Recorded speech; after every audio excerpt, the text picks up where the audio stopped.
গত 22শে জানুয়ারি সোমবার প্রধানমন্ত্রী নরেন্দ্র মোদীর উপস্থিতিতে রাম মন্দিরের গর্ভগৃহে রামলালার মূর্তির প্রাণ প্রতিষ্ঠা হলো, যেখানে উপস্থিত ছিলেন দেশ বিদেশের হাজার হাজার মানুষ।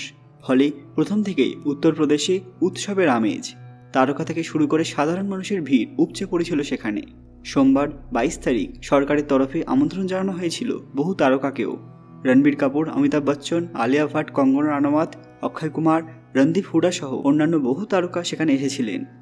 এছাড়াও রামানন্দ সাগরের বিখ্যাত সিরিয়াল রামায়ণের রাম, লক্ষ্মণ, সীতাও হাজির ছিলেন সেখানে। তবে আচমকাই ঘটে গেল বড় ঘটনা। ভয়ানক অভিযোগ শোনা গেল লক্ষ্মণের মুখে। লক্ষ্মণ অর্থাৎ সুনীল লাহিড়ী, বিখ্যাত অভিনেতা যাকে গোটা বিশ্ববাসী লক্ষ্মণ নামেই চেনে, কিন্তু তার এই বক্তব্য নিয়ে সবাই চিন্তায় পড়েছেন। ঠিক কি ঘটেছে, ঠিক কি বলেছেন তিনি, জানলে আপনারাও চমকে উঠবেন। তার আগে কমেন্টে জয় শ্রীরাম লিখবেন। সকলকে পুরাণ কথা নতুন একটি ভিডিওতে স্বাগত। আজকে আপনারা জানবেন এক বড় অভিযোগ সম্পর্কে।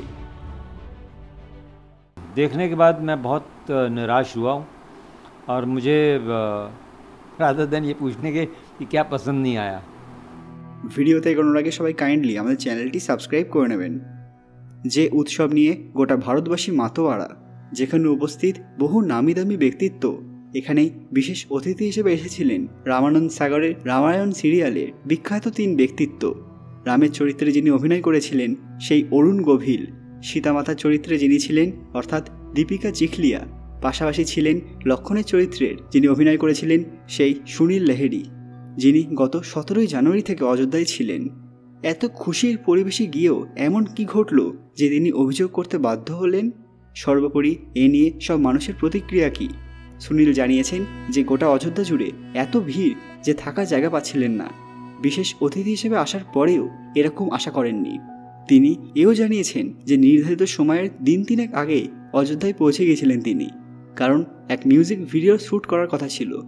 তার কথায়, আমায় আমন্ত্রণ জানানো হয়েছিল, কিন্তু এখানে এসে দেখি হোটেলে কোনো ঘর নেই, আমার থাকার কোনো ব্যবস্থাই করা হয়নি। বিমানের বন্দোবস্ত করা হলেও ঘরের কোনো ব্যবস্থাই নেই।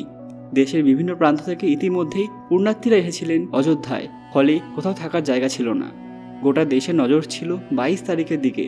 তবে রামের জন্য ভিড় হয়েছিল যে শহরে, সেখানে থাকার জায়গা খুঁজে পাননি স্বয়ং লক্ষ্মণ। 22 জানুয়ারি সোমবার অযোধ্যায় রাম মন্দিরে প্রাণ প্রতিষ্ঠা হয়েছিল প্রধানমন্ত্রী নরেন্দ্র মোদীর হাতে। সেদিন এই অনুষ্ঠান উপলক্ষে সেজে উঠেছিল মন্দির নগরী অযোধ্যা। দেশের বিভিন্ন প্রান্ত থেকে পুণ্যার্থীরা ভিড় জমিয়েছিলেন সেই শহরে। অযোধ্যার রাম মন্দিরকে কেন্দ্র করে বছরের শুরু থেকেই সাজ রব। নানা রকম প্রস্তুতি নেওয়া হচ্ছিল সেদিনের জন্য। ছিল একাধিক অনুষ্ঠান। আমন্ত্রিতদের তালিকায় ছিলেন বলিউড এবং ক্রীড়া জগতের বহু তারকাও। এর কিছুদিন আগে অভিযোগ করেছিলেন অভিনেত্রী দীপিকা চিখলিয়া। তিনি বলেছিলেন যে রাম মন্দিরে শ্রীরামকে একা থাকতে দেওয়া হয়েছে কেন, তার সাথে সীতামাতার মূর্তিও রাখা আবশ্যক ছিল, যে নিয়ে যথেষ্ট জলগোলা হয়েছিল। অনেকেই বলেছিলেন যে শ্রীরামের সাথে মাতা সীতাকেও রাখা হোক, কিন্তু এটা রামলালার মন্দির, ফলে সেভাবে আলাদা করে কোনো ব্যবস্থা নেওয়া হয়নি। আবার মন্দির সম্পন্ন হয়নি বলে এই মন্দিরে আসতে চাননি 4 শঙ্করাচার্য। মন্দির পুরো তৈরি হতে না হতেই রাম মূর্তির প্রাণ প্রতিষ্ঠা কীভাবে হতে পারে, এটাই তাদের বড় প্রশ্ন ছিল। তারই মধ্যে লক্ষ্মণের চরিত্রের বিখ্যাত অভিনেতা সুনীলজির কথা শুনে সবার অবাক, কারণ তাদের 3 জনকে বিশেষভাবে রাখার ব্যবস্থা করা উচিত ছিল, এমনটাই মনে করছেন বহু মানুষ। অযোধ্যায় বলিউড থেকে বেশ কিছু তারকা পৌঁছে গিয়েছিলেন। 80 দশকের টেলিভিশনের জনপ্রিয় অনুষ্ঠান রামানন্দ সাগরের এই রামায়ণ সিরিয়াল তখন তুমুল জনপ্রিয়তা ছিল, যা এখনও কমেনি। অথচ তারা প্রপার সম্মান পাননি, এমনটাই মনে করছেন অনেকে। গোটা অযোধ্যায় লাখ লাখ পুণ্যার্থীর ভিড় হয়েছিল। হোটেলগুলি সব আগে থেকেই ভর্তি ছিল, যে কারণে মাথায় হাত পড়ে সেই অভিনেতা।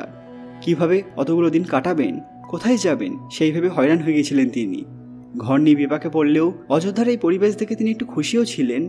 পুরো শহরেই এক অদ্ভুত ভালো লাগার পরিবেশ সৃষ্টি হয়েছিল, কিন্তু তিনি ভাবেননি যে তাকে এরকম সমস্যার সামনে পড়তে হবে।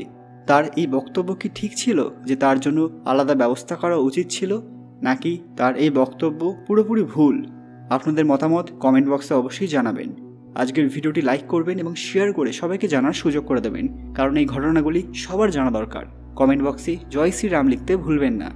আরও এরকম দরকারি তথ্য পেতে পুরাণ কথা অফিসিয়াল চ্যানেলটি মনে করে সাবস্ক্রাইব করে নেবেন। খুব তাড়াতাড়ি ফিরে আসবো নতুন কিছু দরকারি ভিডিও নিয়ে। ততক্ষণ আপনারা এই ভিডিওগুলি দেখতে পারেন। ধন্যবাদ।